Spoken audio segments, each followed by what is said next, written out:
Everybody calls me Tater Hog. I started out selling custom baits on eBay, and I had like a weird username like XC101, and my wife had a little church cookbook. And she said, I think I'm gonna make this dish tonight. It's called Tater Nugget Hog Dish. And something just clicked.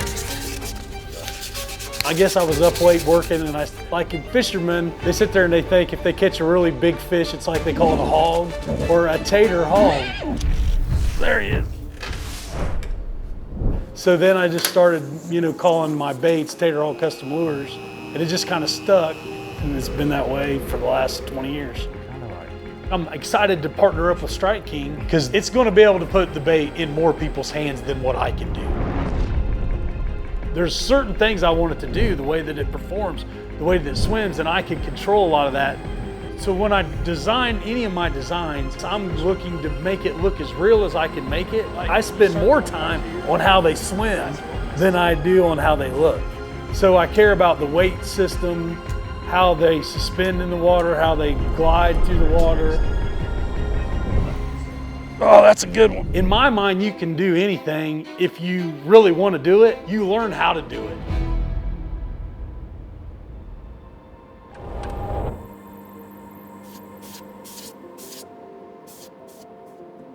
My wife and I moved here to North Carolina in 1997, and I was with a preacher friend of mine in a little local store up here in Salisbury, North Carolina. It's called the Candy Store.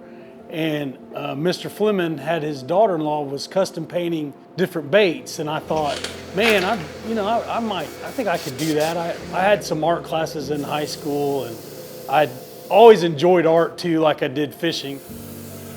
I just decided to repaint some, even some of Strike King's baits. I repainted them, put them on eBay. One of my auctions just kind of took off. It started at 99 cents and it ended at like $110 for a $10 bait. So then I started buying more baits and I started putting them on eBay, and people were bidding on my auctions, and it just kind of took off from there. That I decided, hey, what if I made my own designs? And I picked up a block of wood. So I kind of carved stuff the way that I wanted something that I couldn't find in the stores. And I found that, hey, I think I could do this. And I had like a weird username like XC101, and my wife had a little church cookbook from my aunt in Middletown, Indiana, and she said, I think I'm gonna make this dish tonight. It's called Tater Nugget Hog Dish. And something just clicked, because like in fishermen, they sit there and they think if they catch a really big fish, it's like they call it a hog. I guess I was up late working, and I said, man, if you hit a home run, it's called a tater or a tater hog. So then I just started, calling my baits Tater Hog Custom Lures, and it just kind of stuck. And then everybody started calling me Tater Hog. So it was kind of a nickname, and it's been that way for the last 20 years. How the Hog Father kind of started, like the glide baits were big on the West Coast. I was looking for something that wasn't really available in my area so I could make it on my own. So when I design any of my designs, I'm looking to make it look as real as I can make it, but also there's certain things I want it to do, the way that it performs, the way that it swims, and I can control a lot of that. Like I might have an idea, and then I'll just take a block of wood and I'll literally kind of draw out the shape that's in my head.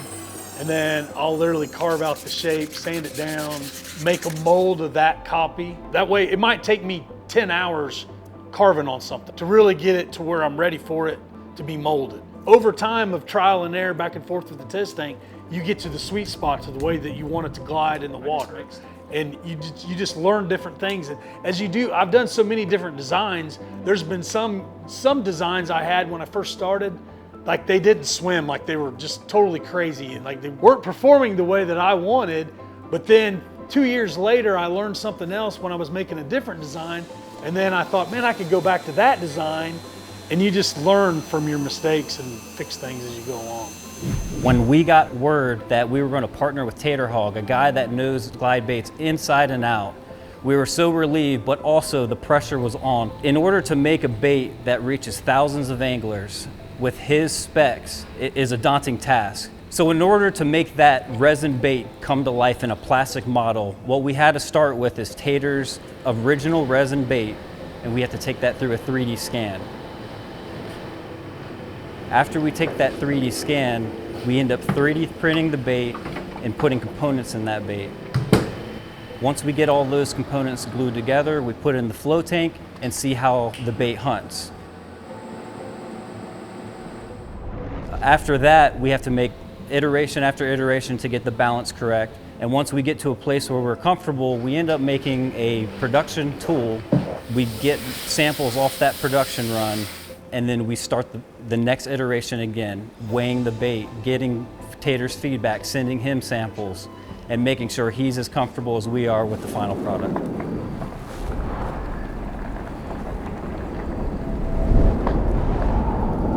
These are the first ones that I fished with. Today's the first day that I've got a chance to really come out here and throw it. Other than testing them at the shop, the first one, Lucas and Dalton came down and brought one of the first prototypes. And I'll be honest, what I was really impressed with the most was how quick they really nailed the weight placement, the sink rate, and the action. Like so far, we've had 6 or 7 that I've got to test, and about every one of them is exactly the same. And that's one of the cool things about glide baits is you're trying to hit a certain sink rate. Usually the slower the sink rate, the slower you can fish it. But what's really cool about this one, it's sinking pretty slow, but you can still wind it pretty fast. It won't blow out. There he is. That's a good one. Oh, I got 2. Oh, 2 big ones. Oh, one got off.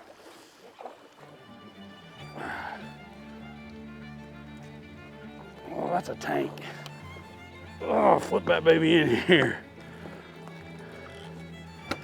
Dude, we had 2 on that size.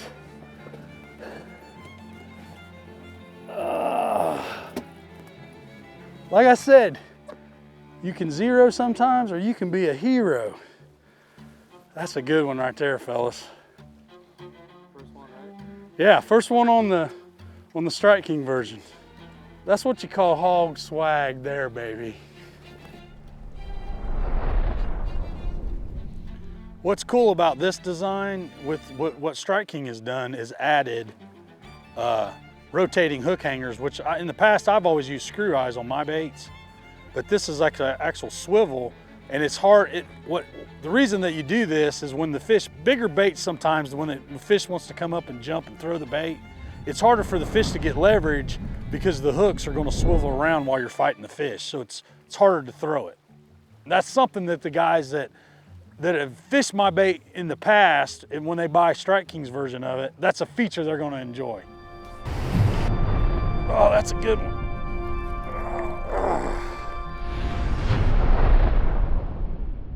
I knew Dalton first, and I met Lucas through Dalton. Dalton was actually in a group. We had a little fun-loving group text for years, and Dalton was always in the group. He didn't say a whole lot, but I've known D for a while, and he's a super awesome guy. Great. Both of Dalton and Lucas are great fishermen, and so that was the connection. I've known Tater for probably almost 10 years, or at least known who he was. You know, I fish with a guy that's fished forever. Joey's fished forever. Yeah. So Joey knows everybody. Joey kind of took me under his wing, and I got to meet a lot of people. And met Tater years ago. I always kind of fished against him. He never comes to our house to fish against us. Because they kicked my butt. But he did beat us one time. Look. Wow, there's fish right there. He did beat us one time on this lake, and he's never let me hear the end of it. Yeah. He probably still remembers what we weighed in. I don't know, 7.83. Yeah. 7.83. We had a big meeting, and Ken, we all know Ken, came up to me after the meeting and said he wanted a glide bait.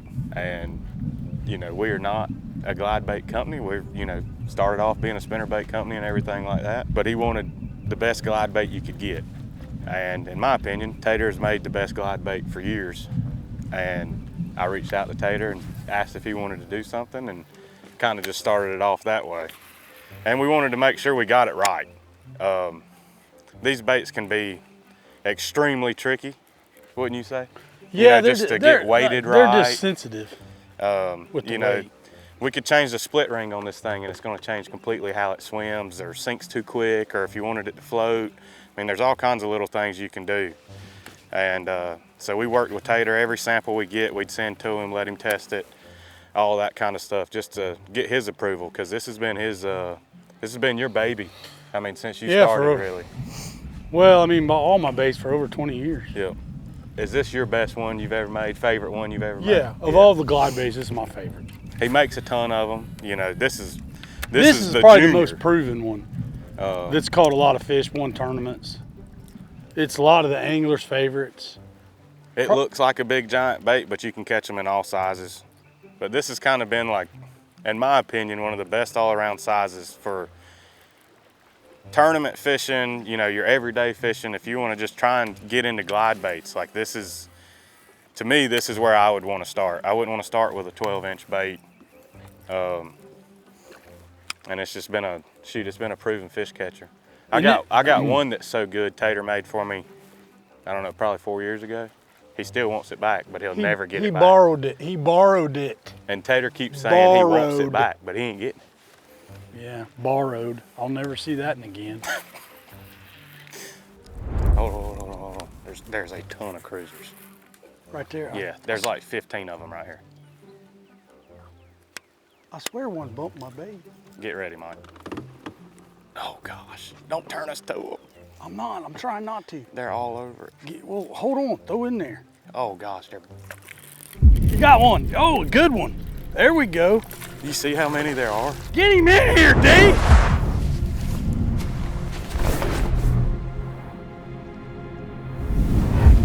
Oh, I got him. I got him. Oh, there he is. Get out of my way, D. A big one too. Oh, I'm gonna flip him in here. Oh, there we go. Dang, he's so good.